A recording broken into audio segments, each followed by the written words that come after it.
हमने पिछले वीडियो में देखा कि हम अपनी लेआउट को कैसे बना सकते हैं। हमने रिसाइकलर व्यू, एडिट टेक्स्ट और बटन को भी ऐड कर दिया है। अब इसके बाद हम अपने लॉजिक पर आएंगे क्योंकि एक बेसिक डिज़ाइन तो रेडी हो चुकी है। लॉजिक के लिए हमें खोलना होगा मेन एक्टिविटी डॉट के टी, क्योंकि ये ही फाइल है जिसमें अपना सारा लॉजिक हम लिखेंगे। बट डायरेक्टली लॉजिक लिखने से पहले कुछ चीज़ें हैं जो हमें समझनी होगी, क्योंकि आप देख सकते हो यहाँ पे ऑलरेडी कुछ लाइंस लिखी हुई हैं। यहाँ पे एक क्लास डिफाइंड है, एक इनहेरिटेंस हो रहा है और एक फंक्शन भी ओवररिडन है। मैं ज़्यादा डिटेल पे तो नहीं जाऊँगा ऊप्स के कॉन्सेप्ट पर, बट अगर आप चाहते हो कि मैं ऊप्स पे भी वीडियो बनाऊँ तो आप मुझे बता सकते हो कमेंट सेक्शन में, और मैं कॉटलिन का यूज़ कर कर ऊप्स पे भी वीडियो बना दूंगा। तो पहले हमें समझना होगा, एक कॉन्सेप्ट है एंड्रॉयड के अंदर जिसे हम कहते हैं एंड्रॉयड एक्टिविटी लाइफ साइकिल। तो अभी इमेज देख सकते हो, ये एक फ्लो चार्ट है। तो आप देख सकते हो कि यहाँ पे एक्टिविटी लॉन्च हो रही है और यहाँ पे एंड में एक्टिविटी बंद हो रही है, और इसके बीच में काफ़ी चीज़ें हो रही है।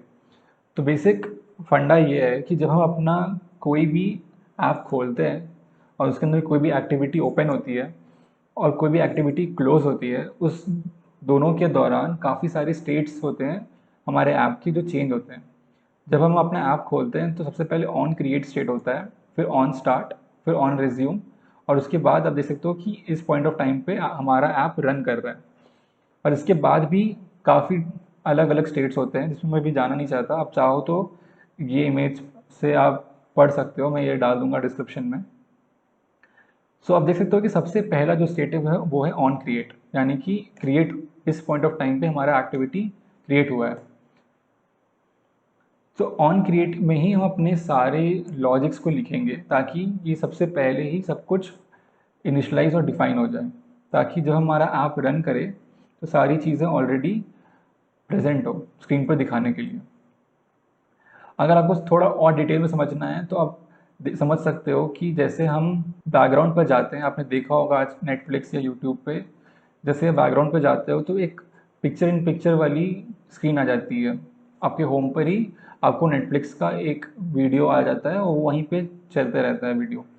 तो वो जो स्टेट चेंज हो रहा है जब आपने अपने ऐप को बैकग्राउंड पे कर दिया, तो वो एक स्टेट से दूसरे स्टेट पर वो आप अभी ऐप चेंज हो चुकी है। और नेटफ्लिक्स वालों ने क्या किया कि उस स्टेट चेंज पर उन्होंने एक लॉजिक लिखा है कि जो हमारा जब भी उनका ऐप बैकग्राउंड में होगा तो वो वीडियो होम पर उस फॉर्मेट में दिखाई देगी। तो ये बेसिक फंडा है स्टेट्स का, कि अलग अलग स्टेट पर आप अलग अलग लॉजिक लिख सकते हो कि ऐप बंद होने पर क्या होना चाहिए, ऐप वापस से स्टार्ट होने पर क्या होना चाहिए, ऐप फर्स्ट टाइम स्टार्ट होने पर क्या होना चाहिए। तो ये जो सारे स्टेट्स हैं, on create, on start, on restart, ये ही स्टेट्स हैं जिसमें हम वो सारे लॉजिक्स को लिख सकते हैं। हम वापस आते हैं इस फाइल पे तो हम देख सकते हैं कि यहाँ पे वो जो ऑन क्रिएट स्टेट है उसके रिस्पेक्ट में एक फंक्शन ऑलरेडी यहाँ पे प्रेजेंट है।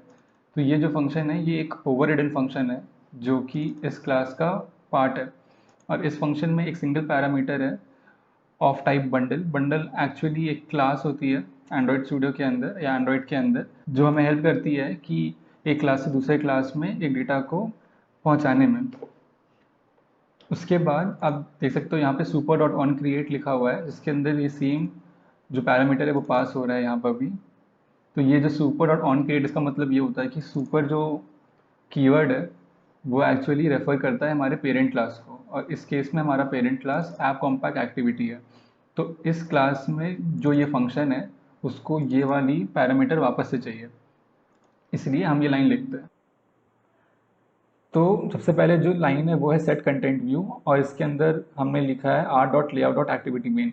सो सेट कंटेंट व्यू बेसिकली एक फंक्शन है, एक बिल्ट इन फंक्शन है जो कि हमें हेल्प कर रहा है कि मेन एक्टिविटी डॉट के टी को एक लेआउट देने में। आपको याद होगा जब मैंने आईडी डिफाइन की थी, यहाँ पर मैंने बताया था कि जब हम @+ लिखते हैं तो एक क्लास होती है हमारे एंड्रॉयड के अंदर जो ये सारे आईडीज़ को रजिस्टर करती है। सिमिलरली वो कलर्स को भी रजिस्टर करती है, वो ड्रॉएबल को भी रजिस्टर करती है, वो एक सिंगल लेआउट को भी रजिस्टर करती है। तो जितनी भी बेसिकली हमारे रिसोर्सेज हैं वो सारे सब कुछ उस क्लास के अंदर रजिस्टर होता है। तो वो जो क्लास है उसका नाम होता है आर, और उसके अंदर एक सब क्लास होती है जो कि हो सकती है लेआउट, हो सकता है कलर, हो सकता है ड्राइबल, हो सकता है मैप मैप, कि जितने भी हमारे रिसोर्सेज हैं वो एक सब क्लास हो सकता है इस पर्टिकुलर आर क्लास का। और उसके अंदर ये एक वेरिएबल है एक्टिविटी अंडरस्कोर मेन, जो कि पॉइंट कर रहा है हमारे activity underscore main dot XML को। सो बेसिकली हमने क्या किया कि हमने सेट कंटेंट व्यू के अंदर आप देख सकते हो, अगर मैं कंट्रोल दबाकर होवर करूँ इसके ऊपर तो इसके पैरामीटर में इसे एक इंटीजर चाहिए जो कि लेआउट रिसोर्स आईडी हो। So R dot layout dot activity underscore main में एक्चुअली इस फाइल का लोकेशन मौजूद होता है इंटीजर फॉर्मेट में। तो हम बेसिकली यहाँ पर वही कॉल कर रहे हैं ताकि मेन एक्टिविटी को पता चल सके कि उसे ये वाली फाइल को यूज़ करना है लेआउट को शो करने के लिए। सो ये बेसिक ओवरव्यू है। जब भी आप कोई नया एक्टिविटी क्रिएट करते हो तो ये सबसे पहले ये सारी जो लाइंस है ये आपको बाय डिफ़ॉल्ट दी जाएंगी, और इसके बाद ही हम इसके ऊपर लॉजिक लिखेंगे।